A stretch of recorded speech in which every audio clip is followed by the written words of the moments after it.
If you've been feeling like you're not exactly where you want to be in your business, whether that means that you've set goals and you haven't quite hit them, or maybe you've had times when you really built momentum and for some reason consistency was hard to maintain, life got in the way or something like that, this is not at all a sign that you don't have the skills or capability to achieve what you want to do. But for a lot of people, what I've noticed is that the way that they are trying to grow, the method, the strategies that they are using, it literally is requiring more than your life right now can realistically sustain. And I really don't think that enough people are taking that into consideration when they decide what actual path am I going to use to get to where I'm going. I feel like a lot of people literally just look for who has a result that I like. And then, okay, this is the method they use, so I by default have to use that method. And there's nothing further from the truth. If this sounds interesting to you, then stay tuned. Welcome to the Savvy Founder Podcast, where vision meets strategy. Get ready to unlock the power of mindset and entrepreneurship and demystify the art of systemizing your business for success.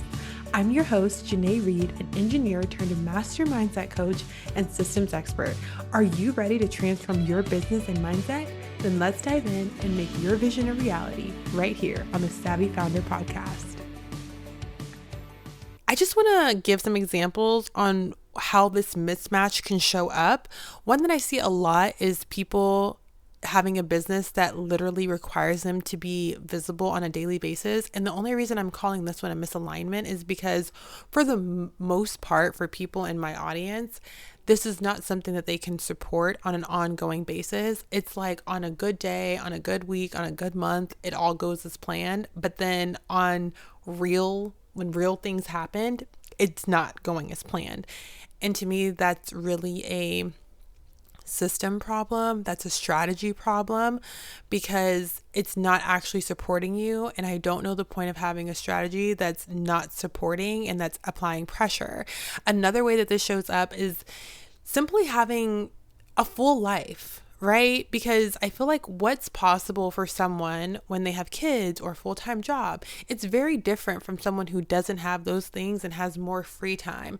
The methods, the strategies they can use and that are easy, seamless, it's very different, right? From the woman who's like, I'm struggling to just fit in time to do my skincare. Okay, there's a difference here that's happening. And I feel like sometimes we don't change our methods, even though we know there's that difference. We kind of just see someone who's achieved the result in a certain way. And we're like, okay, well, they did it, so maybe I should do it too. And sometimes I've even noticed that when you have a strategy that's not quite aligned to who you are and where you are in life, you'll experience a lot of energy fluctuations. Like you'll have times when it's just so easy to be in momentum and in your flow state, but then you'll also have times when it just feels so dang hard to do what you need to do or to come up with ideas. And the reason that's happening is literally just because there's a mismatch. As simple, it's literally that simple. And what happens when things don't match is that it becomes easy to fall off. There's hiccups that happen. You start to feel behind. You feel pressured. You feel constricted. You feel frustrated. You might feel frustrated even when the reason why you're not able to show up is such a valid reason, but it's like, oh my gosh, I know I should be doing this. Oh my gosh, I've built so much momentum. Oh my God, it's all slipping through my fingers. And you think that you're the problem, and you are not a problem. Discipline is not the problem, but the issue is that when you are operating from a model that assumes that you have this unlimited availability, unlimited amount of time that you can just continuously pour into it when you really don't, that will always create an issue. Maybe not today, maybe not this week, but inevitably, say that 3 times fast, it will become an issue, okay? And so you might be thinking, okay, Janae, so like how should I be thinking about this? This is what I want you to do. I know a lot of times you might be asking yourself, okay, so how do I keep up? How do I maintain this? You may have even created a system for yourself to be consistent, okay?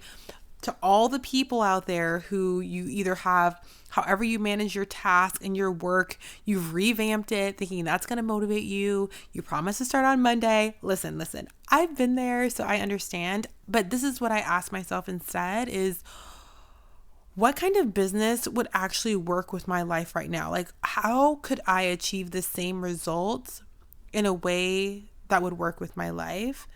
And this was a question that I really started to ask myself in 2024 because I had just had my first baby and I was starting to see how time was just experienced so different.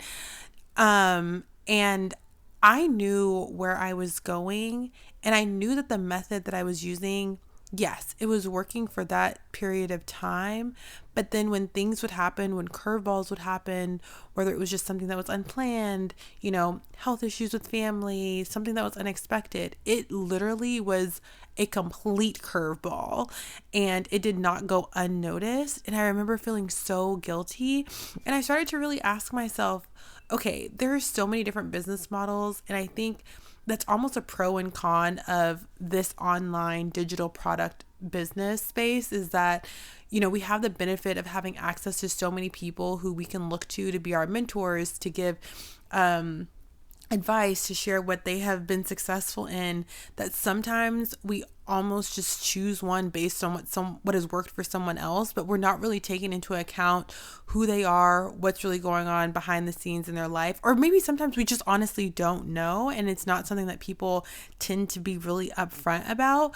But for me, I was starting to really see that pressure point that was being created, and it got to the point where I was asking myself, okay, like, is this something that I just have to stop and wait for another time to resume this? And honestly, it just wasn't something I was willing to do, and I was willing to get creative. I was willing to go outside of the box. I was willing to look for solutions that I hadn't yet heard, because I knew that my situation was unique, the time I had available, and also just how present I wanted to be. I highly value being able to spend time with my kids. I highly value having flexibility. And the reality was that I had built something that was not flexible.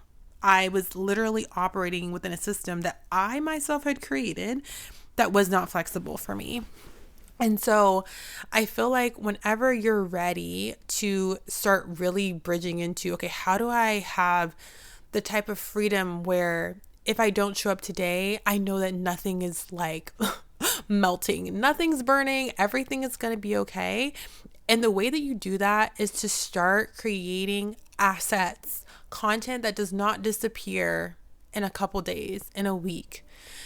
A way to be visible, to be seen, not just by random people who are looking to be entertained, but by people who are specifically looking for what you do. And being able to be in front of them in a way that's not just resetting randomly, to have a way to reach them that doesn't require you to have daily input, right? Like when you, like, to me, even thinking of those things at that point in 2024, I would have been like, oh my gosh, where do we do that at? Because it was so far from my reality. And I know for a lot of people who listen to this podcast, it might be far from yours, but I want you to know that it's possible. I was able to achieve that while being a mom, while having another baby, while moving. Like, a lot of life things were happening. And so this is not something that you need to have a ton of time. There is an initial build and foundation you have to create in order to have something that's going to be long lasting. But if you're here for the long term, if you really desire to have a business that's going to be here a year from now, years from now, and you're not just stuck thinking in this short term, oh, this week, this month, but you're like, this is my thing. I was meant to do this. And you know that you might just happen to be in a season that is hectic. Let's talk, okay? Because if your strategy is only working when everything is going perfectly, that is not a really good strategy, and it's really not sustainable. And to me, one of the most important things that you can do, more important than just being the fastest person to achieve it, can you achieve it and it be sustainable? Because when you have something that's sustainable, that is so valuable. Literally, I think of the example of, I don't know if you've ever seen the graphics of the penny where it's like, would you prefer $1 million today? Or would you prefer to have a penny today and every day it gets doubled? And I can't remember how many days it is until it like surpasses 1 million, but it's something that compounds over time. And no, the first day, it's not going to be a magical hit, but it's sustainable. And so The reason that I talk about this is because it's not just about, can I be consistent? Can I show up all the time? I'm really talking about life compatibility here, your values, what you actually prioritize, and then making sure that the business model that you are using to achieve the goal that you have, whatever your specific goal is a match. When you start to do that, a lot will change in terms of one, how your business grows, but then also, honestly, the creativity, the passion, and just your energy around your business, because it stops being something that's just like, I feel pressure, I feel pressure, I feel pressure, I'm being squeezed all the time. And instead, it starts to feel spacious. You start to see, oh my gosh, like there's literally a way for me to do this.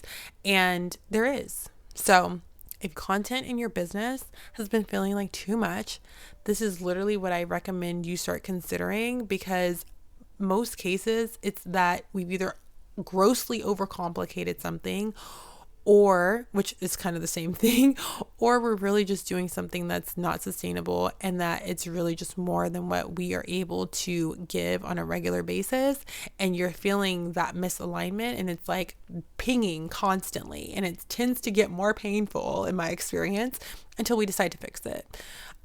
So with that, thank you so much for taking the time to listen to this episode. If this is something that you really jive with and you would like to know what your next step is, then go ahead and check out the link in the show notes, and you can join my waitlist for my program that is coming up there.